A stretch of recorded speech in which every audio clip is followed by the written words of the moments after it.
کراچی میں دہشت گردی کا واقعہ، حملے پر پاکستان کا شدید احتجاج، افغان ناظم الامور کی دفتر خارجہ طلبی۔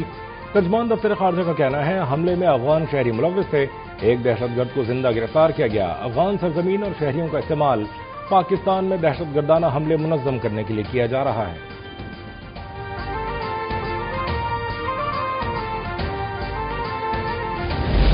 سیکورٹی فورسز کی پاک افغان سرحدی علاقے میں زمینی اور فضائی کارروائی، ان دشمنوں کو منہ توڑ جواب۔ آپریشن غضب للحق کے تحت حملوں میں جماعت الاحرار کے انتہائی مطلوب high value target commander Khan فروش عرف زابل سمیت فتنہ الخوارج اور جماعت الاحرار کے 29 دہشت گرد جہنم واصل۔ کارروائیاں باجوڑ، افغان صوبوں پکتیا، پکتیکا اور کنڑ میں کی گئیں۔ حملوں کی ویڈیوز جاری کر دی گئیں۔ سرحدی علاقے میں فتنہ الاحرار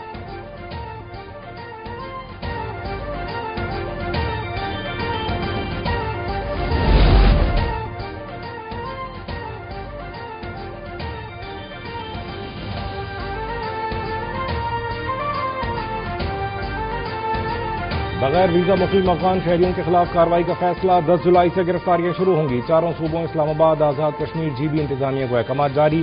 وزارت داخلہ کی غیر قانونی مقیم افراد کے خلاف کارروائی کی رپورٹ روزانہ کی بنیاد پر پیش کرنے کی ہدایت۔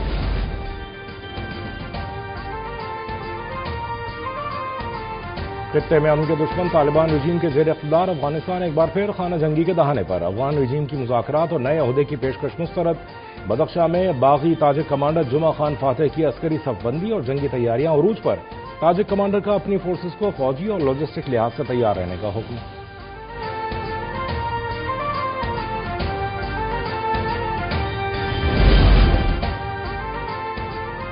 مودی پاکستان میں آبی دہشت گردی چاہتا ہے، جو ہمارے پانی پر ہاتھ ڈالے گا اس کا ہاتھ کاٹ دیں گے۔ وفاقی وزراء کی پریس کانفرنس، وزیر اطلاعات عطا تارڑ نے کہا پانی ہماری لائف لائن اور ریڈ لائن، آبی سیکیورٹی ہمارا حق ہے۔ سندھ طاس معاہدہ یکطرفہ طور پر معطل نہیں کیا جا سکتا۔ سندھ طاس معاہدے پر پاکستان کا موقف دنیا نے تسلیم کیا، بھارت کے موقف کو پذیرائی نہیں ملی۔ وزیر موسمیاتی تبدیلی مصدق ملک کی بھارت کو وارننگ۔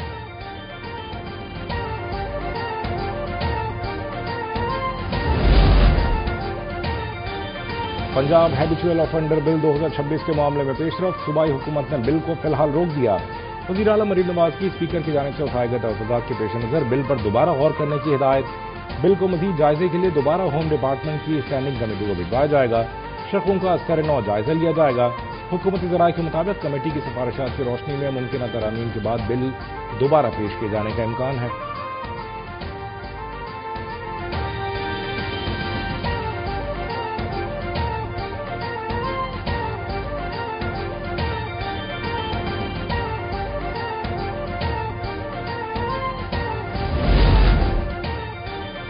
کراچی کی ترقی اور عوامی سہولیات حکومت کی اولین ترجیح ہے۔ بجٹ میں شہر کے لیے 100 ارب روپے رکھے گئے ہیں۔ 500 الیکٹرک اور ڈبل ڈیکر بسیں جلد کراچی کی سڑکوں پر نظر آئیں گی۔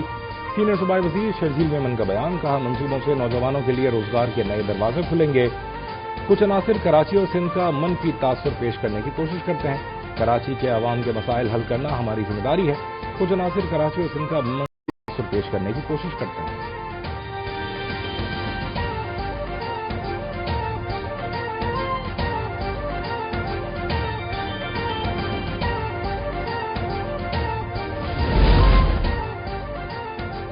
گل پلازا میں لگنے والی آگ حادثاتی قرار، کمیٹی کے صدر تنویر پاستہ اور 11 سالہ بچہ ملزم نامزد، تمام ملزمان مفرور قرار۔ پولیس نے کیس کا چالان اور تحقیقاتی رپورٹ پروسیکیوشن کو جمع کرا دی۔ فورنزک رپورٹ میں کسی بھی قسم کے دھماکہ خیز مواد کی نفی کی گئی۔ بچے کے تیلی جلانے سے پھولوں کی دکان میں لگنے والی آگ پورے پلازا تک پھیلی۔ بچے کو دکان پر کام کی اجازت دینا، ایمرجنسی کے بروقت اطلاع اور بند دروازے نہ کھلوانا، کے الیکٹرک کو فون کر کے عمارت کی بجلی بند کروانا کمیٹی کی غفلت تھی۔ رپورٹ کا متن۔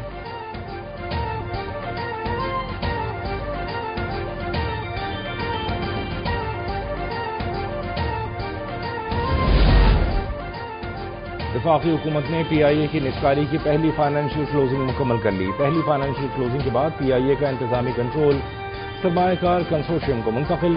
عارف حبیب کارپوریشن کی قیادت میں کنسورشیم نے پی آئی اے کا انتظام سنبھال لیا۔ پہلی کلوزنگ پر حکومت کو 10 ارب روپے ادا کیے۔ حکومت نے نجکاری کو اقتصادی اصلاحات کا اہم سنگ میل قرار دے دیا۔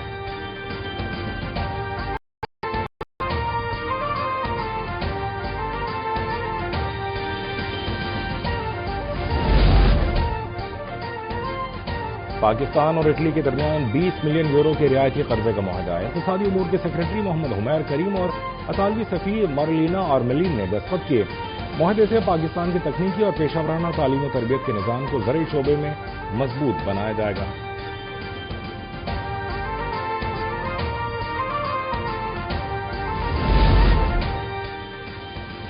بجلی کی فی یونٹ قیمت میں 82 پیسے اضافے کا امکان۔ سی پی پی اے کی مئی کے ایف سی اے کی مد میں نیپرا میں درخواست سماعت کل ہوگی۔ منظوری کی صورت میں صارفین پر تقریباً 12 ارب روپے کا اضافی بوجھ پڑے گا۔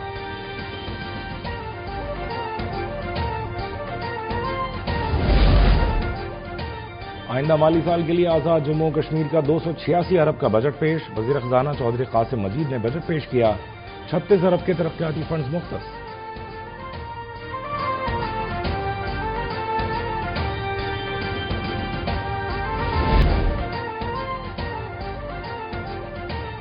مودی حکومت ریاستی اداروں پر کنٹرول میں ناکام۔ بھارت میں ریاستی ادارے دست و گریباں۔ مقبوضہ جموں کشمیر کے ضلع کشتواڑ میں بھارتی فوجیوں کا تھانے پر دھاوا۔ اسلحہ اور لاٹھیوں سے پولیس اہلکاروں پر تشدد، توڑ پھوڑ۔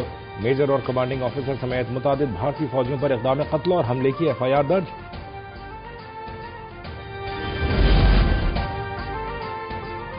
جنوبی ایشیا کے غیر ملکی قرضوں کے بوجھ تلے دبے ممالک میں بھارت سر فہرست، پاکستان کا دوسرا نمبر۔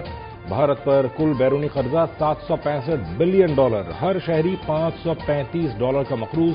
پاکستان پر کل بیرونی قرضہ $138 بلین، ہر پاکستانی $530 کا مقروض۔ فہرست میں بنگلہ دیش تیسرے، سری لنکا چوتھے، نیپال 5ویں نمبر پر ہے۔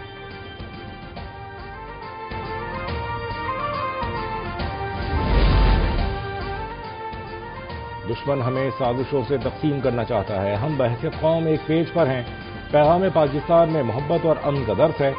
چیئرمین پاکستان علماء کونسل حافظ طاہر محمود اشرفی کا راولپنڈی میں تقریب سے خطاب۔ کہا سیکورٹی فورسز نے رینجرز ہیڈ کوارٹرز پر دہشت گردوں کے حملے کو ناکام بنایا۔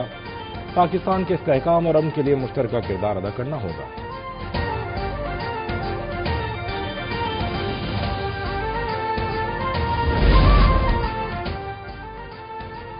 پنجاب انفورسمنٹ ریگولیٹری اتھارٹی کی کارکردگی سے متعلق اجلاس۔ وزیر اعلیٰ پنجاب کا عوامی شکایات کے فوری ازالے کے لیے آسک پیرا پورٹل کو مزید فعال کرنے کا حکم۔ پیرا فورس کی کارروائیوں کو مانیٹر کرنے کے لیے ڈیجیٹل ریکوزیشن لازمی قرار۔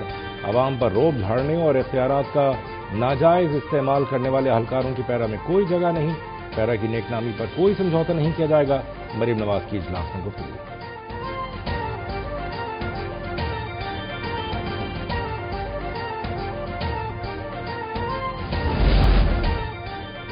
کراچی کورنگی میں تیزاب گردی، خاتون بری طرح جھلس کر زخمی۔ وزیر اعلیٰ سندھ سید مراد علی شاہ کا واقعے پر نوٹس۔ ایڈیشنل آئی جی کراچی سے نوٹس رپورٹ طلب۔ جاری بیان میں کہا کہ خاتون پر تیزاب پھینکنے والے ملزم کو فی الفور گرفتار کیا جائے۔ ملزم کو انصاف فراہم کرنا قانون نافذ کرنے والوں اداروں کی ذمہ داری ہے۔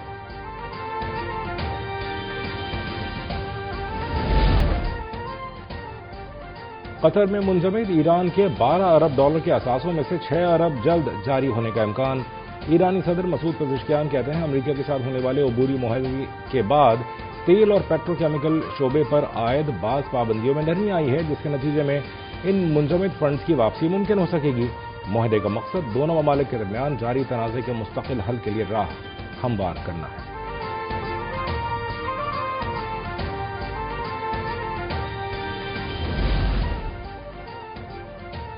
نیتن یاہو کی جانب سے جنگ بندی معاہدے کے خیر مقدم کے بعد اسرائیل کا لبنان پر حملہ۔ جنوب میں واقع گاؤں میں 200 میٹر لمبی سرنگ کو نشانہ بنایا گیا۔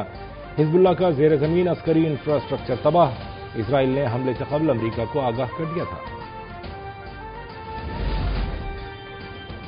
وینزویلا میں ہولناک زلزلے سے تباہی، اموات کی تعداد 1430 تک جا پہنچی۔ 51,000 سے زائد زخمی، ہزاروں لاپتہ۔ ریسکیو ورکرز کو ملبے میں اب بھی زندگی کی تلاش۔ متاثرہ علاقوں میں امدادی کام جاری۔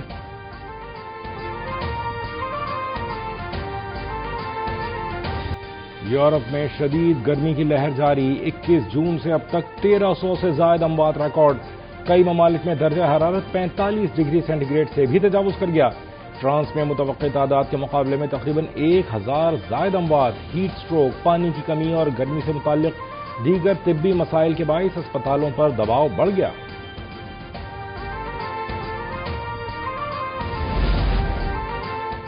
شدید گرمی کی لہر سے برفانی علاقوں میں گلیشیئرز پگھلنے کا خدشہ، این ڈی ایم اے کی متعلقہ اداروں کو ہنگامی صورتحال سے نمٹنے کے لیے تیار رہنے کی ہدایت، ممکنہ خطرے کے پیش نظر مکینوں کو احتیاط، سیاحوں کو غیر ضروری سفر سے گریز کی ہدایت۔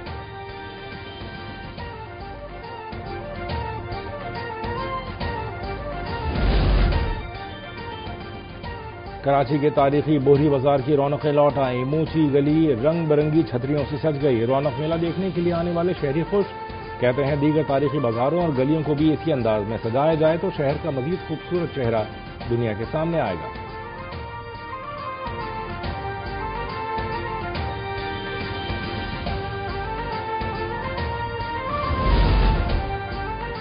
اور آئندہ مالی سال کے لیے پاکستان کرکٹ بورڈ کا سرپلس بجٹ منظور، پی ایس ایل کے 12ویں سیزن